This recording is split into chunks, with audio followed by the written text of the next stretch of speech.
Alright guys and girls, today I'm going to give you a review of the very first episode of WCW Monday Nitro. It was held on the 4th of September 1995 and it was the beginning of the Monday Night Wars, although on this particular occasion Raw wasn't airing that night, so it aired unopposed. So it was sort of the first shot in the Monday Night Wars against an unarmed WWE, because they weren't going to be fighting back because they didn't have a show on that night. What can I say going into this? It's better than what WWF were putting on at the time. It's a lot better. So if you were going to watch either of the two, I'd go for the WCW just going into it. So opening titles, they're really good. This basically a shot of sort of a camera going around the streets at night, and there's lots of explosions. It's sort of emphasising the fact that it's Nitro, it's explosive, it's live, it's spontaneous, and yeah, it was really good. Then after that, there's sort of like different bits of archive footage of is it Pennsylvania Mall, wherever the Mall of America is, where they're filming Nitro for the first few. And then it comes inside. There's Bobby the Brain Heenan, Mongo McMichael, and Eric Bischoff, who are your commentators for the day. They basically big up the show, what it's going to be like they basically say it's going to be better than what WWF is, or without saying it, they just make subtle suggestions. And then it goes into the first match, which is Jushin Liger against Brian Pillman.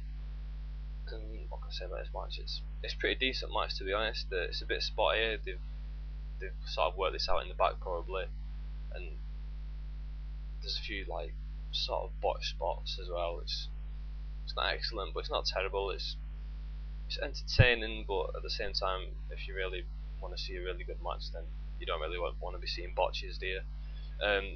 Pillman gets the win with a standing switch, which gets a bit of a poor ending to the match as well. So not the best of starts, but still it's different to like what WWF had at the time. So I suppose it was something they had that was better.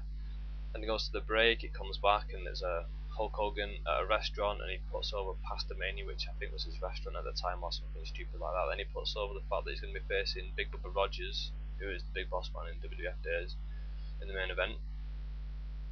Then it goes to the second match, which is Flair versus Sting. Sting's the US champ at the time. It's a pretty good match. They go back and forth. I really enjoyed it.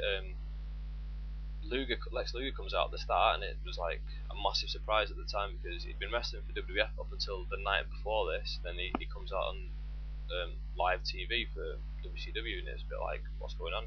Obviously he jumped ship to WCW and no one knew what would happen. Eric Bischoff put this over like quite well by like screaming down the microphone, "Get the security out here, get the security out here, he's not supposed to be here, he doesn't work for us, blah blah blah blah."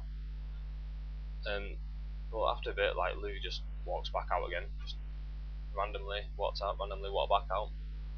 Then Anderson comes out halfway through the match. He sort of watches the match. Then the match finishes when Ric Flair's got a figure four on Sting, and Flair's holding the ropes behind him, and the referee tells him to release the ropes. He won't release the ropes. The referee counts to 5. Flair doesn't release, so Anderson comes in, breaks up the figure four. Him and Flair scrap a little bit. Then Flair runs to the back. Then out of nowhere, Scott Norton walks to the ringside, starts the Monday Night match off Eric Bischoff. Bischoff says that he's not going to give him a match, basically. Then Savage runs out and says, "I'll fight you, let's do it now."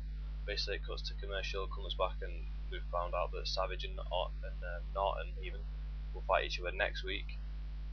There's a video package of Sabu saying he's going to come to WCW. There's a video package of IRS by Rotunda with his new Michael Wall Street character cutting a promo saying basically he's going to come to WCW because it's where the best wrestlers are. It's what they put over all night, saying that the best wrestlers are in WCW, so they're trying to really show that they're better than WWF, basically. And then what happens next? Mean Gene Oakland comes to the ring and just says someone's won a sweepstake for a Harley Davidson. That's about it. It was nothing. Then you have the main event, Hulk Hogan versus Big Bubba Rogers. It was your standard Hogan match, really. Alright, nothing spectacular. It's not enough to make you really want to watch it, but Big Bubba Rogers really sells for Hogan in this, so you can really tell how he's had a main event spot for so long, like at that time fighting Hogan in main events in WWF, because obviously he really sells for Hogan and he really puts Hogan like over.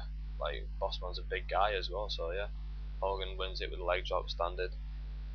After the match, the Dungeon do come out and attack Hulk Hogan. Luger comes down and helps him fight him off, so two guys fight off five, which is a bit stupid because they started building into the fall brawl. And what's a cage match they had? 4-on-4 War Games, that's the one. Going into the War Games, which is like Hogan, Savage, Sting, and somebody else against Dungeon of Doom. So 4-on-4, but yeah, Hogan and Luger, two guys can beat these four, so sort of ruined the War Games already. And then you've got a little promo afterwards where Luger says he's come to WCW because he wants to fight Hogan and he wants to win the world's title. And so Hogan says, yeah, I'll fight you next week, basically. I thought Hogan was quite heelish actually during all this and during his match even, so maybe they were sort of trying to turn him ill at the time. I don't really remember because I was a WWF at the time. We didn't really get WCW over there.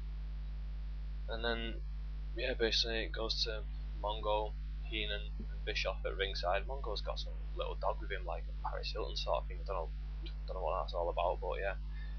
And then, yeah, they basically say tune in for next week because we've got the Hogan Luger match, which, if I'm being honest, and I had the chance to watch either Raw or Nitro the next week, I'd probably watch Nitro because it was sort of like surprising all the stuff that was happening. It was quite spontaneous. Well, it seemed spontaneous, and yeah, Luger versus Hogan, which I don't think had ever happened till that time, which was going to happen next week. So yeah, reason to tune in.